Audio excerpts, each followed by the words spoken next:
Clavicular is a controversial topic. He's a controversial guy, so I just kind of want to give my opinion on him. Hopefully I get some fucking views or something, but I really do think he's controversial, and I don't think a lot of people see the truth. So I'm going to give my opinion on Clavicular from kind of an investor perspective, an analytical guy's perspective, which is me.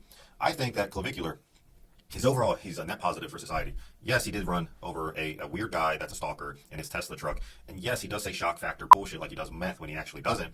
But I do think the market rewards you for solving problems. That's why we are seeing Clavicular's massive expansion in media. It really comes down to the fact that he's one of these guys that is solving a lot of problems for a lot of men. And the thing is, he did bring looks maxing to the front stage of the world, and it wouldn't be here if he didn't say all that bone smashing shit that was very controversial, but that put a crack in the dam that allowed the less controversial things to get a flashlight shined on it. So I do think overall what Clavicular is doing is great for men. It's great for women as well. I think that women are benefiting off of better men, and I think that men are benefiting off of having the answers to what the actual problems are so they can look for the solutions in their lives. I think a lot of men have been undesirable for women for a long time.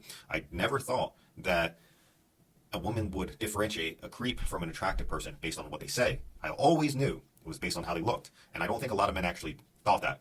And I think a lot of guys probably call sexual harassment charges just because they said something they thought was bold, but they weren't attractive enough to say it.